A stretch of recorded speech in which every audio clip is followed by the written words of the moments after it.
Jangan lupa like, komen, dan subscribe.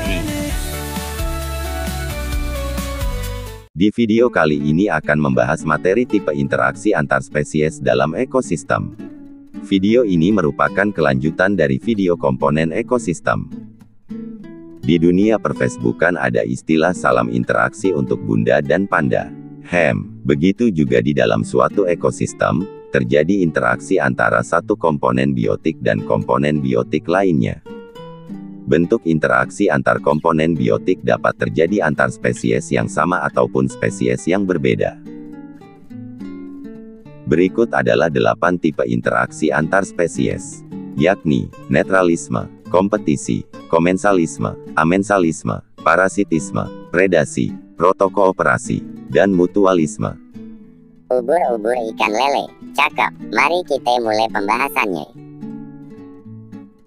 Yang pertama, netralisme. Netralisme adalah interaksi antara dua atau lebih spesies, di mana tidak ada yang diuntungkan ataupun yang dirugikan. Netralisme terjadi antara spesies yang memiliki kebutuhan yang berbeda. Contoh, kerbau dan burung gagak. Kerbau memakan rumput, sedangkan burung gagak memakan bangkai hewan. Mereka tidak bersaing untuk mendapatkan makanan yang sama. Yang kedua, kompetisi. Kompetisi adalah interaksi antara dua atau lebih spesies yang saling menghalangi. Hal ini terjadi karena masing-masing spesies memiliki kebutuhan yang sama. Tipe interaksi kompetisi terbagi menjadi 1. Kompetisi intraspesifik, yaitu kompetisi antara spesies yang sama. Contoh, bebek dengan bebek yang berebut memakan sisa makanan.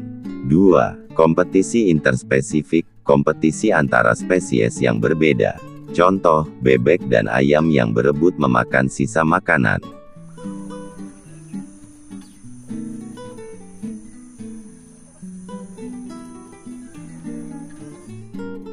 Yang ketiga, komensalisme. Komensalisme adalah interaksi antara dua atau lebih spesies yang salah satu pihak untung, sedangkan pihak lain tidak terpengaruh atau tidak dirugikan. Contoh, tumbuhan paku dan pohon trambesi. Tumbuhan paku menumpang pada trambesi untuk mendapatkan cahaya yang lebih banyak dan juga mendapatkan air. Sedangkan trambesi tidak dirugikan dengan tumbuhan paku yang menumpang padanya. Trambesi mencerminkan tuan rumah yang baik, begitu pula tumbuhan paku berlaku sebagai tamu yang baik. Asik. Keempat, amensalisme. Amensalisme adalah interaksi antara dua spesies atau lebih yang berakibat salah satu pihak dirugikan, sedangkan pihak yang lainnya tidak terpengaruh oleh adanya asosiasi atau tidak berakibat apa-apa, tidak rugi dan tidak untung. Contohnya adalah rumput dan padi. Keberadaan rumput menghambat pertumbuhan padi, seperti menghambat sinar matahari dan nutrisi. Sedangkan rumput dengan atau tanpa padi dia masih baik-baik saja, menikmati hidup yang dia punya, hidupnya sangat sempurna, dia hidup dan dia happy, asik. Kelima, parasitisme. Parasitisme adalah interaksi antara dua spesies atau lebih yang berakibat salah satu pihak dirugikan, sedangkan pihak yang lain parasit beruntung. Parasit memperoleh makanan dari tubuh inang. Jika tubuh inang mati, parasit akan mencari inang baru atau ikut mati. Abis manis sepah dibuang. Interaksi parasitisme terbagi menjadi dua.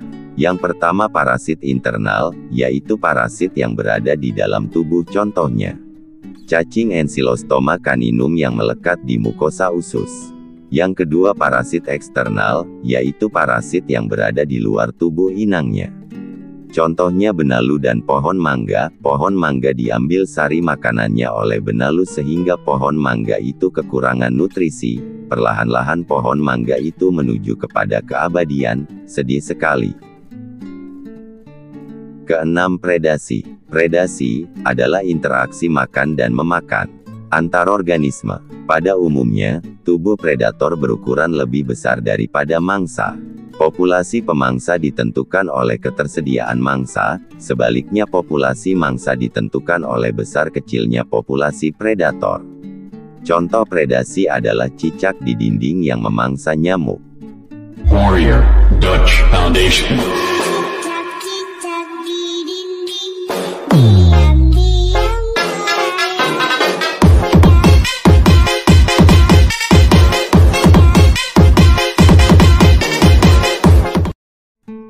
7. Protokooperasi. Protokooperasi adalah, ini dia. Ups, salah. Wrong information. Protokooperasi adalah interaksi antara dua spesies atau lebih yang masing-masing pihak memperoleh keuntungan, tetapi asosiasi yang terjadi tidak merupakan keharusan. Contohnya, burung jalak dan kerbau. Burung jalak mendapat makanan dan kerbau mendapatkan tubuh tanpa kutu. Hubungan di atas tidaklah wajib terjadi karena burung jalak dapat memakan makanan lain selain kutu kerbau, begitu juga kerbau untuk menghilangkan kutunya dapat berendam di lumpur atau air.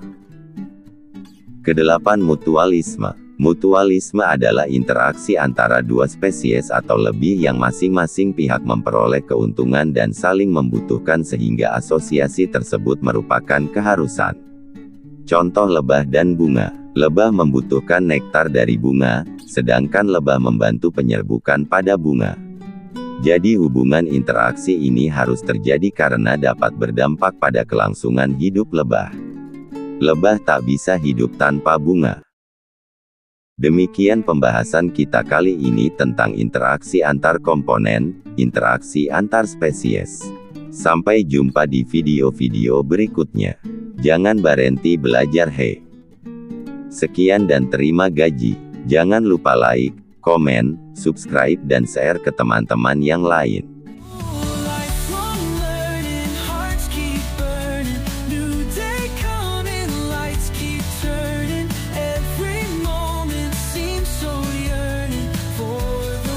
Jangan lupa like, komen dan subscribe.